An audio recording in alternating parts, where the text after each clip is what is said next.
Also, it says to double my spins for May. So does that just put me back at 8? Probably. Does that cancel out? So we'll do that the next month. Okay. How about that? So, okay, so we'll do May is halved, and then June. So May is 4, and June is 16.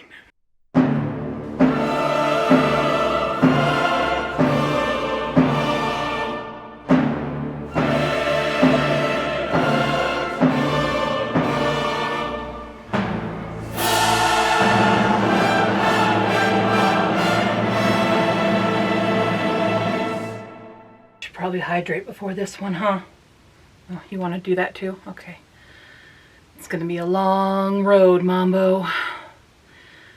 Really gotta hydrate yourself before this one. I don't think I've ever tackled one this tough in my life, but that's the job. Okay, here's some more. Hello, cuties. We're about to embark on the biggest TBR video I've ever done with this game. We really need to hydrate.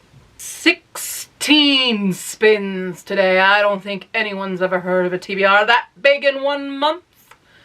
Unless, of course, you have, but that's besides the point.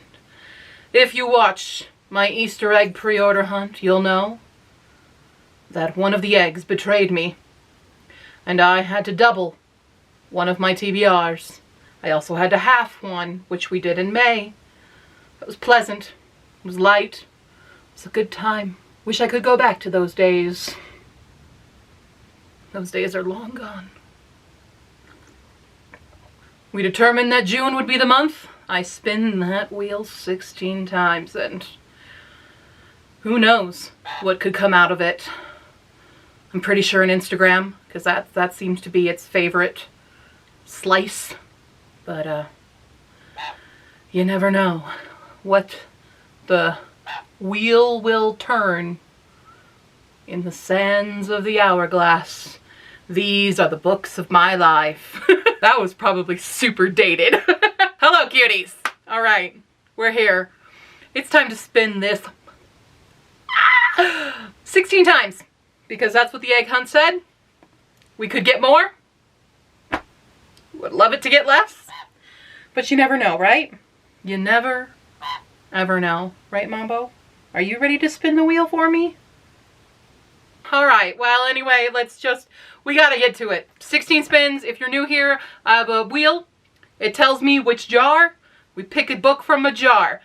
It's pretty simple, but there are some extra things that can pop up that we won't know until they pop up. So I've got our spare battery because I know this camera will not be able to handle 16 spins. We've got our water, we've got our notebook, we've got our phone. What am I missing, Mambo? An almond, you're correct. All right.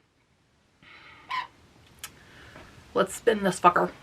Spin number 1. A backlist author. Oh boy. Oh god. Our first thing is a backlist author, which can mean only one book, but it can also mean more. This is the jar of backlist. You want to pick one? What's in there? You want to pick it? No. Okay. Guys, I'm so nervous. I'm nervous. I'm like literally shaking. Nedio Corafor. Nedio Corafor. Okay. Okay. Okay. I think I only have one.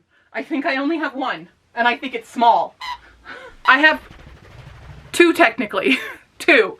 I have remote control. And I have an arc, which is also small. So that's not too bad. But I believe She Who Knows Fire Spitter is also by Nedio Corafor.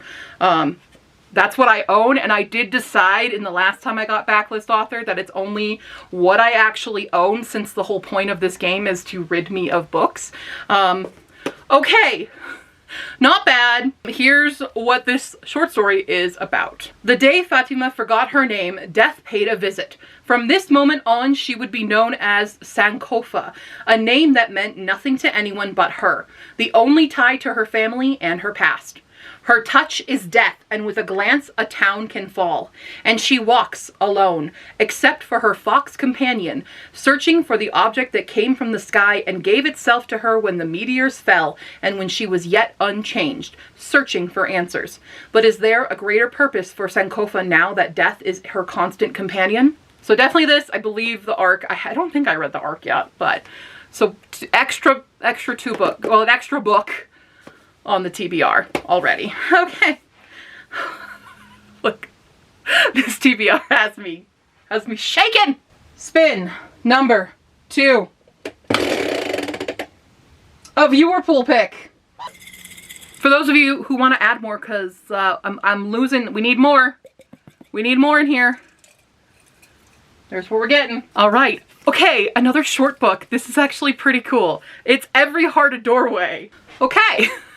Every Heart a Doorway by Shauna McGuire. I know, I haven't read this series. I've heard amazing things about it. I just never got to it. I know it's a long series. There's a lot. It's still ongoing.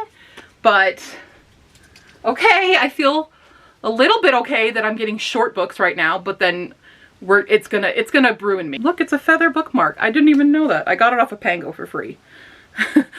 Tall, dark, and fictional. That was sitting in here. That's nice. That's nice. Here's what the book's about if you don't already know. Children have always disappeared under the right conditions, slipping through the shadows under a bed or at the back of a wardrobe, tumbling down rabbit holes and into old wells and emerging somewhere else. But magical lands have little need for used up miracle children. Nancy tumbled once, but now she's back. The things she's experienced, they change a person. The children under Miss West's care understand all too well, and each of them is seeking a way back to their own fantasy world. But Nancy's arrival marks a change as a home. There's a darkness just around each corner, and when tragedy strikes, it's up to Nancy and her newfound schoolmates to get to the heart of things, no matter the cost. Okay. I feel good about this. No, knock on fake wood. Okay. Spin number 3. Another viewer pool. Another one. Another viewer pool. Which, put one in, guys. Oh, I don't know this one. This Time It's Real by Anne Liang. Oh, this looks very contemporary cute. When 17-year-old Eliza Lynn's essay about meeting the love of her life unexpectedly goes viral, her entire life changes overnight. Now she has the approval of her classmates at her new international school in Beijing, a career-launching internship opportunity at her favorite magazine, and a massive secret to keep. Eliza made her essay up. She's never been in a relationship before, let alone in love. All good writing is lying, right? Desperate to hide the truth, Eliza strikes a deal with the famous actor in her class, the charming but aloof Kaz Song. She'll help him write his college applications if he poses as her boyfriend. Kaz is a dream boyfriend. He passes handwritten notes to her in class, makes her little sister laugh, and takes her out on motorcycle rides to the best snack stalls around the city. But when her relationship with Kaz starts feeling a little too convincing, all of Eliza's carefully laid plans are threatened. Can she still follow her dreams if it means breaking her own heart? Get ready to fall in love with this hilarious rom-com. And it says perfect for fans of Meg Cabot and Jenny Han, and it is giving to all the boys I've loved before right now. I don't know who submitted this one, but it looks very, very cute. So I'll have to see if it's in my Libby or something. Not in my Libby app. It's in Everand. We're in Everand, so I can at least, I don't have to buy it because, you know, we're on the book buying ban. Well, on the ban too, I guess. Add to list, create new list, June, TBR, create list, boom, it's there. You know, I do love a good fake dating scenario. That's super fun for me. Spin number 4. Chunky book. Of course it would give me a chunky. Why wouldn't it give me a chunky? It blessed me with short books.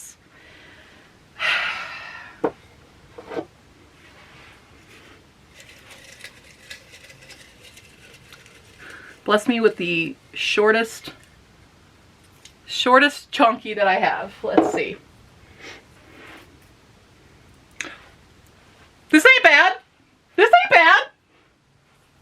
Okay. It's still chunky, but it's gay, which I also should have prefaced since it's June. I want to read all my gay books. We have The Husky and His White Cat Shizun by Robao Buchiro. And yeah, it's still chunky. It's thick. It's thick. But I'm not mad. I haven't gotten back into my Danmei world and in a while, because I've only read Scum Villain, the first one. That's it. I haven't been able to read any others. So let's see. And this is a different author, because Scum Villain is Mo Shang Tong Shu, and this is a different author. So we'll see how we compare, I suppose. Here's what this one is about. Cruel tyrant Taishan Jun killed his way to the throne and now reigns as the first ever emperor of the mortal realm. Yet somehow he is unsatisfied. Left cold and bereft, abandoned by all he held dear, he takes his own life, only to be reborn anew. Awakening in the body of his younger self, Mo Ran, a disciple of the cultivation sect Sishan Peak, he discovers the chance to relive his life. This time he vows to attain the gratification that once eluded him. All who defied him will fall, and never again will they treat him like a dog. His greatest fury is reserved for Chu Wangning, the coldly beautiful and aloofly cat-like cultivation teacher who betrayed and thwarted Morong time and again in their last life. Yet as Morong shamelessly pursues his own goals in this life he thought lost, he begins to wonder if there might be more to his teacher and his own feelings than he ever realized. Okay, red flag, because this is another teacher-student thing, which Scum Villain also did, and that makes me uncomfortable. Teacher-student, no, but it's not necessarily like, it's not like a high school teacher and student. This is a cultivation thing, so maybe they're both adults, I don't know. It's just, that dynamic is always weird to me. Ha!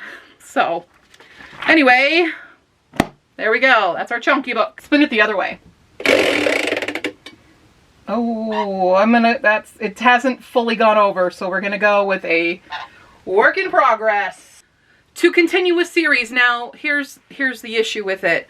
The whips, I do have the rule that if I am, it could be one book, it could be more, depending on how far in the series I am. Let's see. The Cauldron of Whips. The Cauldron of Whips. Please just be a finale. Please just be a finale.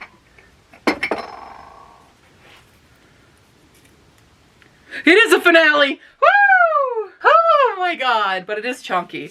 But it's A Fire Endless by Rebecca Ross. This is the sequel to... I forgot. Oh my god, how did I forget? River Enchanted, my god. I liked A River Enchanted. I don't think I liked it as much as everyone else did. But I love Rebecca Ross, okay? She's one of my all-time favorite authors now. I'm obsessed with her writing style. I'm obsessed with her characters and world building. So I am very excited to get back into this. I'm not going to read you the synopsis for this one, just in case you haven't read A River Enchanted, but this is a duology.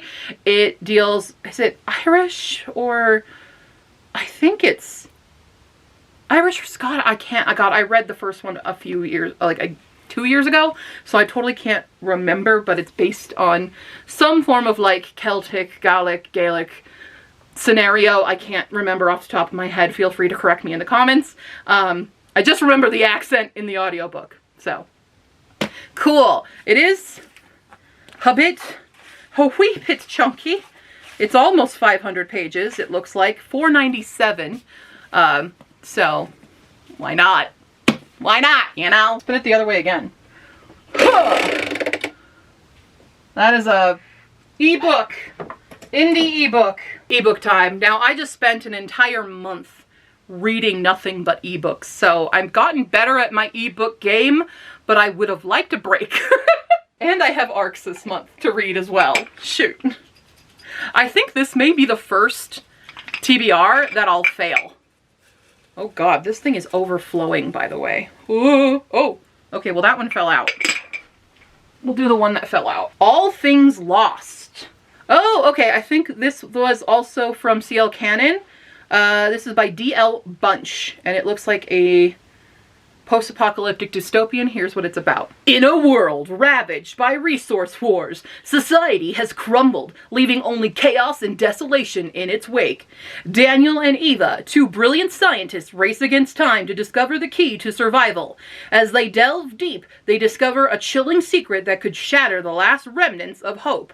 In the heart of the Basin territory, their daughter Mia embarks on a perilous quest. She is determined to uncover the truth behind a brutal murder and how it's connected to what her parents are hiding. Her journey takes her through old, top-secret tunnels, facing off with her crazy aunt and up against those whom she holds most dear. Can Mia unearth the truth and chart a new course for humanity and her family? Or will the secrets and mistakes of the past be its downfall? That's our indie ebook. There's another backlist author. Oh boy.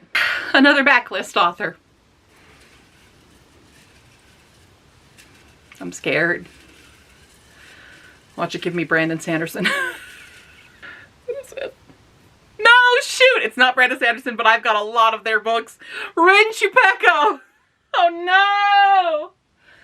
Oh no! Okay, let me pull everybody. Okay.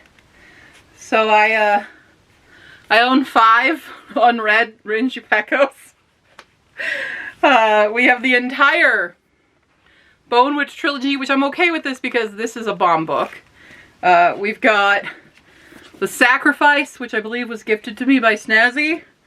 And then we have The Girl from the Well, which was put on the viewer pool and my bomb book list by Shayna, who also wants me to read The Suffering, but I don't own a copy of it yet, so it doesn't have to go in this pile. It's still going to remain in the viewer pool though, Shayna. Rin Chupeco, you can slow down anytime. I'm not going to read you all of the synopses of those books. It's a lot. It's a lot, okay? And I still have more on my TBR that I would like because I do like Rin Chupeco's writing. But moving on. Bin number 8. We're going to spin it the other way again. Or it'll just keep giving me backlist authors. I need a different wheel. I need a different wheel. This is rigged. This is rigged. I'm just saying. It's rigged.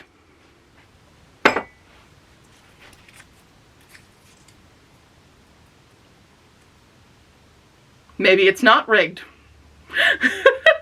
It just gave me Seanan McGuire. Every Heart a Doorway is the only Seanan McGuire that I have. I don't, and same with like her pen name. Now granted, I am going with pen names, but Seanan McGuire is the only one. I think that nullifies it because it's already on here. I'm going to say that because this is a mean TBR and I don't think I own any other Seanan McGuire. I don't think I do. Yeah! Okay, you try to do me like that and give me 3 backlist spins? Probably going to be more. Suck it. A bomb book. Bomb book. Okay, if this pulls Bone Witch or Girl from the Well, it doesn't count. And I'm not drawing again. That's how we're gonna play this TBR.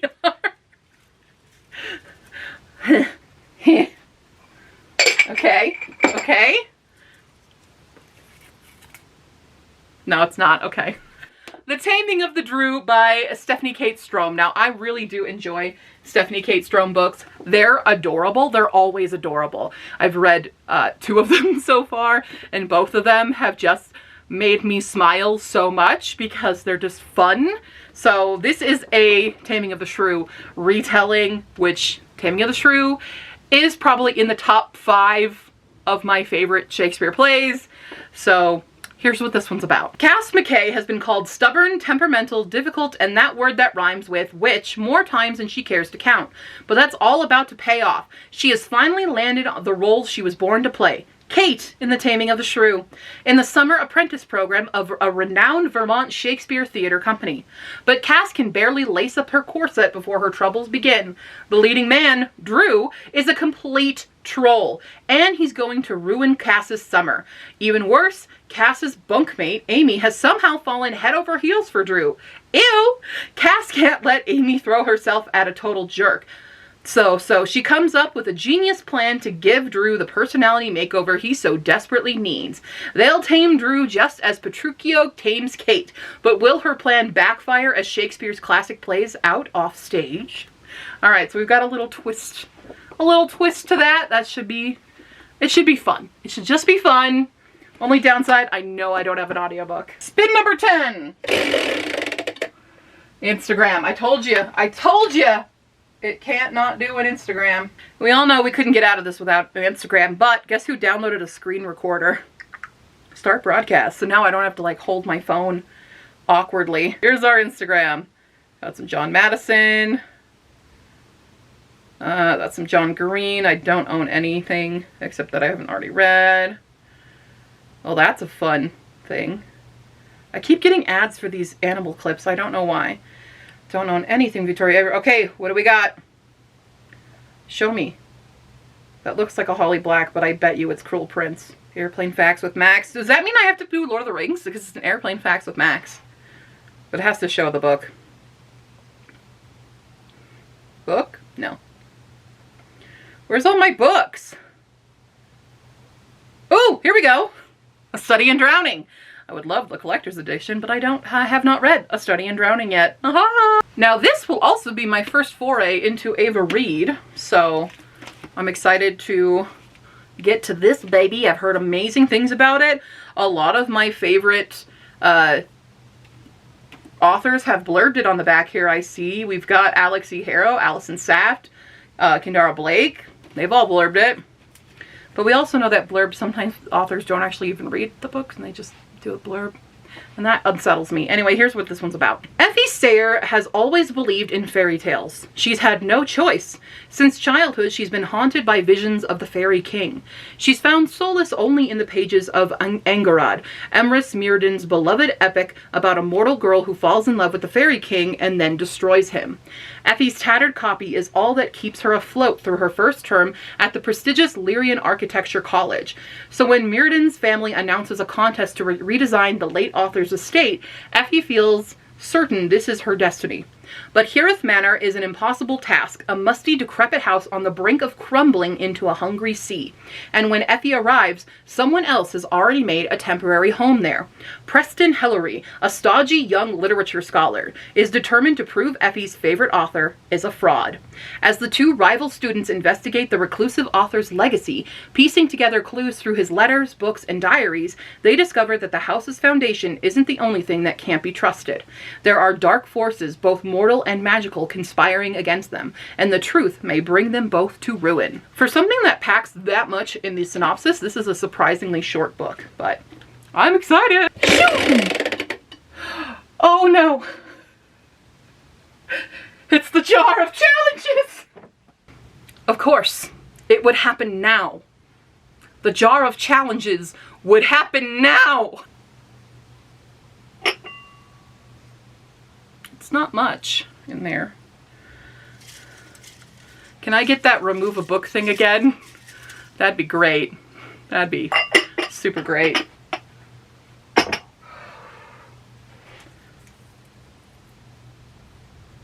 Oh, okay. The Goodreads choice. Okay, so what this means is I am going to be putting all the Goodreads choice that have won in the past that I own on a spinner wheel, and I have to roll a dice to see how many of those end up on the TBR. I need to go get a die. Here we go. I've got my Liquid Core D6. Most of the ones that have a dice challenge will be a D6. Please roll a 1. Or I just throw it out of it. That doesn't count. Here we go. I kid you not. I kid you not. Can you see it? You see it's a 1? It's a 1. is one. Voiceover Q will be putting that spinner wheel together and decide who was the winner for the Goodreads Choice Challenge. Yes. Hello everyone, it's ASMR Q time. We're spinning not only Goodreads winners, but nominees, because I soon realized I didn't own a ton of the winners, or I've already read them.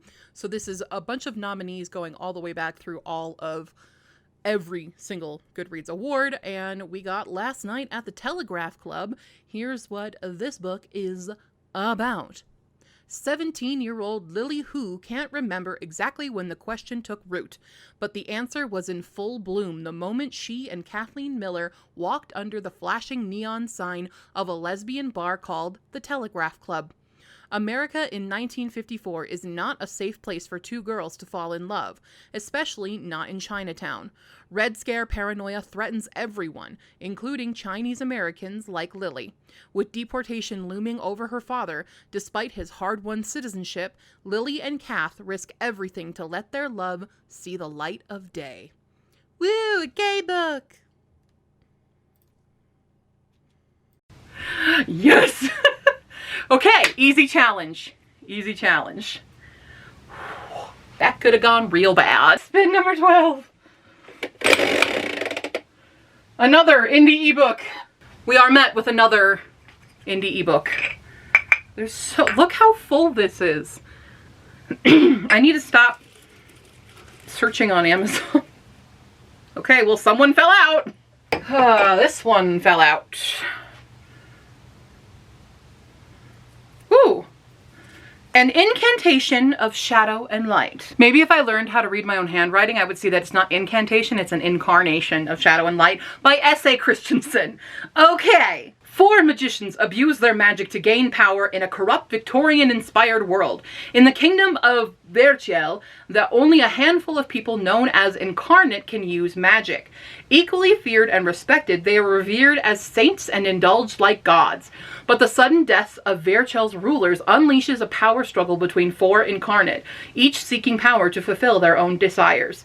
Gabriel, a charismatic socialite who takes darker paths to avoid slipping back into powerlessness. Zoe, the daughter of a disgraced merchant determined to carve a new path for her life. Nicholas, an exiled prince trying to escape the ghosts of his past. Silje, or Silji, not sure, an assassin who will stop at nothing until she sees the adoration she has always been denied. Infighting and betrayal run rampant as each becomes worse than their problems in order to solve them. Julio's. Beautiful cover. Love that. But that's the next ebook. Spin 13! The charm challenges again! Oh no! Were you unsatisfied with what you gave me before, or... Oh, okay. This one.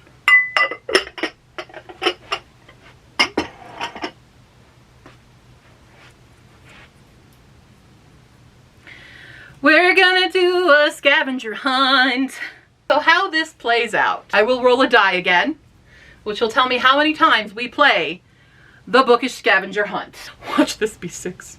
B1, B1, B1, B1. It's 4. 4 extra books on the TBR. Okay. Well, now the bookish scavenger hunt, if memory serves, you play with books you've read, and then your final book is something you've not read. Bookish scavenger hunt. We're gonna go out to my living room to start this, and we'll find it. So let's go on a journey, everyone. Welcome to my apartment.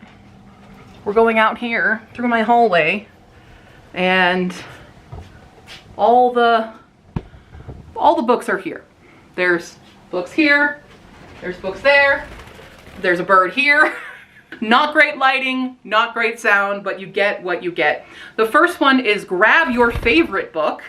Go to the acknowledgements, and the first name you see, find a book by an author with the same name. So I will go to a favorite book, and one of those is Yellowface, right here, by R.F. Kuang. It sits on this is the shelf of glory here. They're all my prettiest or signed copies. This is a signed copy.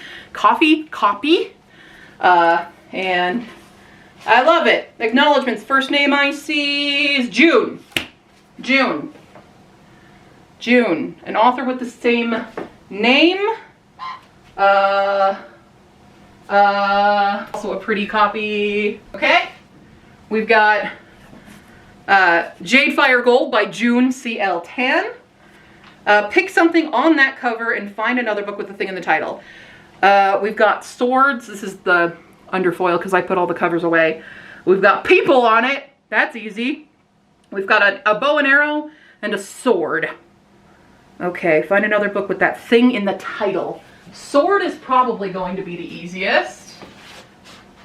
Anybody here with a sword? Oh wait, Kagawa. Julie Kagawa. Sword. Soul of the sword. Yeah. Okay. Go to page 50, line 5. Pick a word from that line and find a title. Line 5. 1, 2, 3, 4, 5. Top with a few white streaks from the sparrow nest atop her. Okay.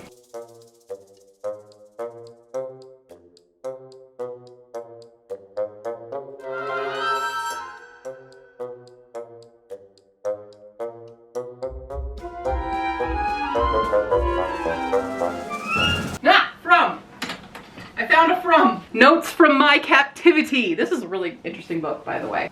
Find a 5-star read with the same colors on the cover. Well, I know the actual cover of this is white. So, a white. Who else is a white dust jacket? I mean, I could also just match it to the green. Here, for a 5-star read. Sitting right next to it is the same shade of green. And that's My Contrary Mary. Find a book with the same number of pages. Oh no. Same number of pages. 498.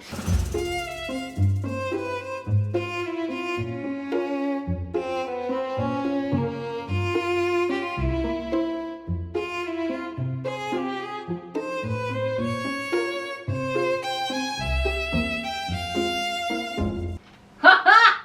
Found you, bitch! Starless Sea! Starless Sea! Is also 498 pages according to Goodreads. Flip open to any page. The first name you see, find a book by an author who shares that name. Qua. First name, Zachary. I don't have a Zach. We gotta go again. Different page. Huh. I keep finding Zacharys. Give me a different name. Simon. Simon. I'm sure I've got a Simon. Right? I have to have a Simon. Have an idea? Spreadsheet magic? No, I don't have a Simon. God dang it. Starless Sea. Should I just do Aaron? I'll just do Aaron. I've got to have another Aaron. We're doing Aaron for Aaron Morgenstern. You know what? We're moving back to the other room because the other Aarons I haven't read yet. Let's have a journey. Having a journey, la-di-da-di-da. We're on a journey into this room again. Aaron A. Craig. That is so hard. Okay, find another title with the same number of letters. Small Favors is 11. 11. The Triplets, right? 8 plus 3. The Triplets. It's an indie book. We're starting to find it.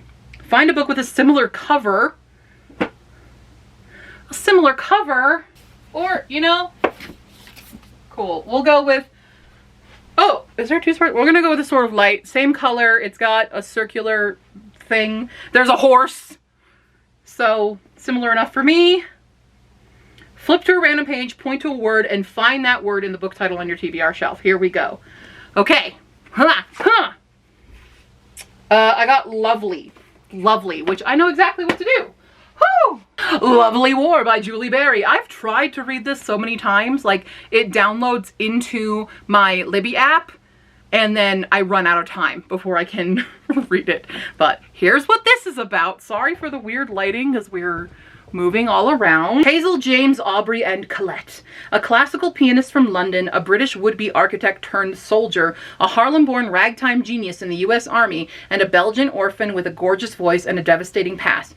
Their story as told by goddess Aphrodite, who must spin their tale or face judgment on Mount Olympus, is filled with hope and heartbreak, prejudice and passion, and reveals that, though war is a formidable force, it's no match for the transcendent power of love.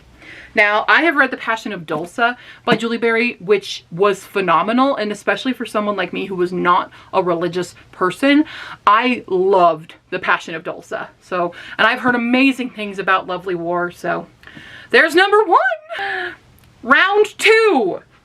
Jesus, this video is going to be excruciatingly long.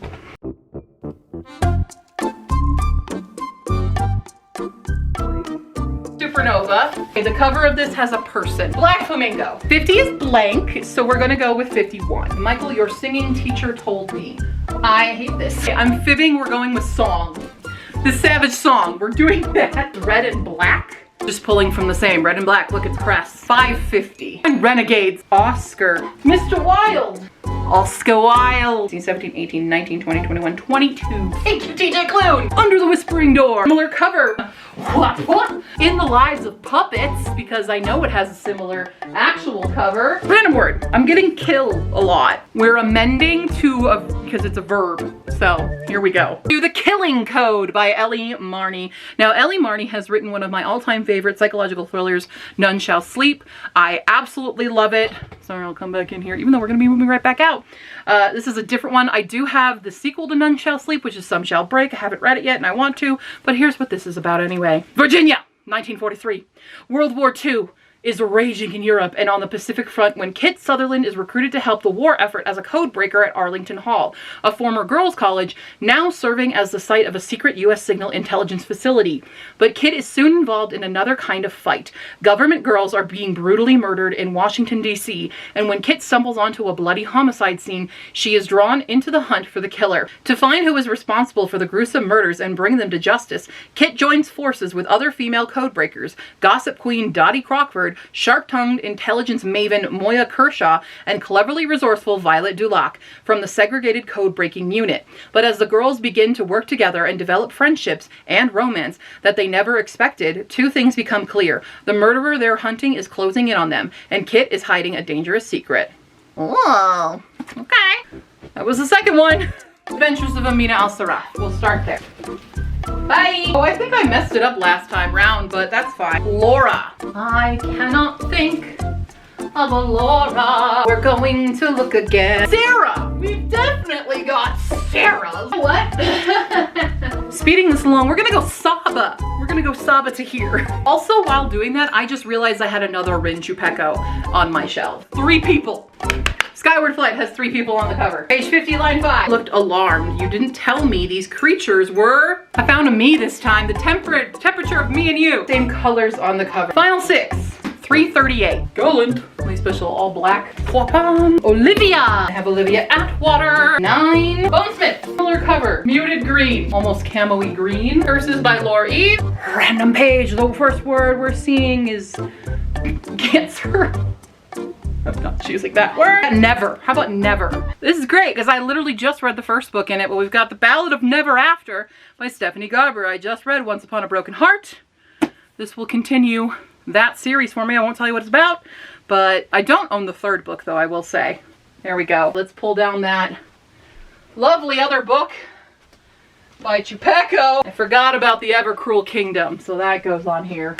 Last round of this goddamn scavenger hunt. What we're gonna do, instead of running around out there, I'm gonna grab my first one is gonna be a book that I loved, and everything else we're gonna go from is in here, okay? With Divine Rivals. Kendra, come here, Kendra. Shroud for a Bride by Kendra Merritt. A person or a building? It's another Kendra Merritt with a person and a building in the background. Line 5, page 50. Resulted in the deaths of what was left of his division, but it. The word was in, the cold is in her bones. Got it. Going Salt to the Sea, 378. I'll be right back. Iron Cast by Destiny Soraya is Charlie Jane Anders. 122 to 3, 24, 25. The camera died again. The Memoirs of Stockholm Sven also has 25 in it. Same like White Blue. Ends of Morning, Brando Sando. I got Then She Downed the whole thing. I'll use any of those at this point. She Who Became the Sun by Shelley Parker Chan. That's the 4th one! Jesus! I apparently was so exhausted from doing all of that I forgot to tell you what the book is about, so here is She Who Became the Sun by Shelley Parker Chan. In a famine-stricken village on a dusty yellow plain, two children are given two fates, a boy greatness, a girl nothingness. In 1345, China lies under harsh Mongol rule. For the starving peasants of the Central Plains, greatness is something found only in stories. When the Zhu family's eighth-born son, Zhu Chongba, is given a fate of greatness, everyone is mystified as to how it will come to pass. The fate of nothingness received by the family's clever and capable second daughter, on the other hand, is only as expected. When a bandit attack orphans the two children, though, it is Zhu Chongba who succumbs to despair and dies. Desperate to escape her own fated death, the girl uses her brother's identity to enter a monastery as a young male novice. There, propelled by her burning desire to survive, Zhu learns she is capable of doing whatever it takes, no matter how callous, to stay hidden from her fate. After her sanctuary is destroyed for supporting the rebellion against Mongol rule, Zhu uses the chance to claim another future altogether, her brother's abandoned greatness. We still have 3 more to do. I don't even know what roll it is, or what spin it is. Here's the next one. Spin 14! Another viewer pool! We're gonna need to fill up our viewer pool again, everybody. It's the viewer pool. Hi, viewer pool. How are you doing? It's been a while. Protector of the Small by Tamora Pierce. Is this another Hala? I don't even know this one. What? Protector of the Small? Small? I'm like out of everything. Oh, first test. Okay. Different one. Oh, it's another In the Land of Tortal. Protector of the Small is the series title. I will only be reading the first one.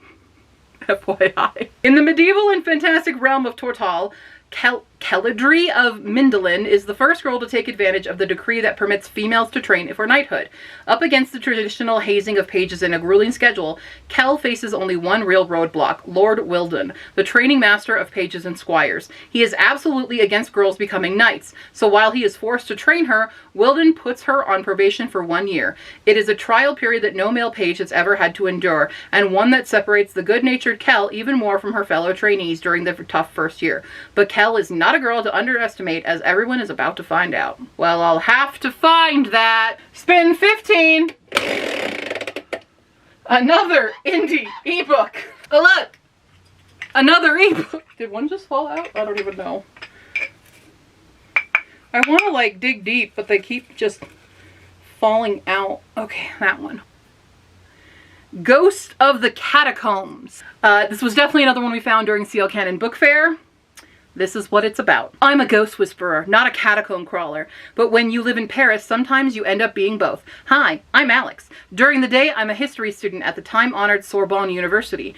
After class, I hang out with the ghosts of the Revolution, the many undead, misunderstood Parisian artists and adventurous scientists that glow in the dark. None of them are alive, but they come to me to solve their problems with the living. When a recently deceased catacomb tour guide asks me to retrieve a mysterious personal item from the underground, things take a turn for the weird. Suddenly, I find myself in a city of ghosts, hunted by murderous cave crawlers and stumbling across haunting secrets. If I'm not careful now, I might end up a ghost myself. Cool. Great. It's the last one. I'm literally shaking now. Final spin. Final spin. Let's go this way. That's another bomb book. That's another bomb book. A bomb book. I'm making the rule, if I've already read the book that's come out, because I have been doing well on reading it, then it's being nullified, okay? To save myself. That's what we're doing. Please be a book I've read. Please be a book I've read. Please be a book I've already read.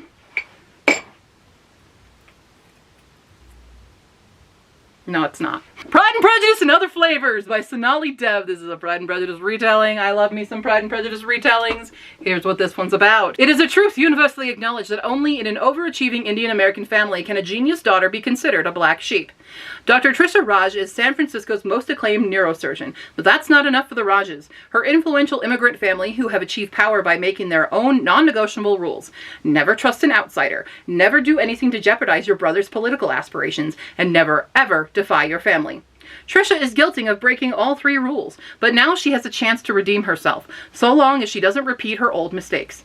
Up-and-coming chef DJ Kane has known people like Trisha before, people who judge him by his rough beginnings and who place pedigree above character. He needs the lucrative job the Rajas offer him, but he values his pride too much to indulge Trisha's arrogance. And then he discovers that she's the only surgeon who can save his sister's life.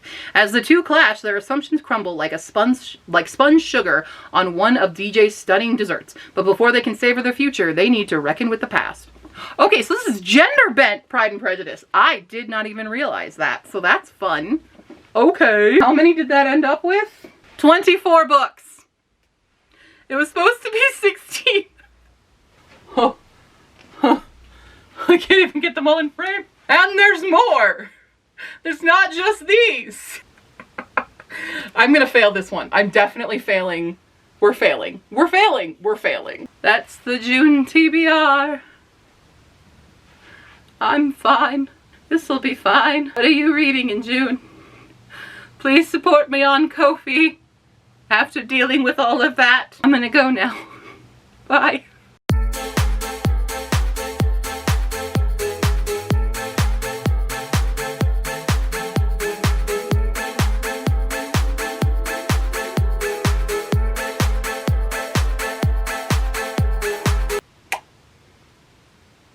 I know I did that on camera. I'm so sorry. I embarrassed you in front of all your friends. What a horrible mother. Tumbling into a hungering sea. Wow, I can't read. I'm okay. I'm fine.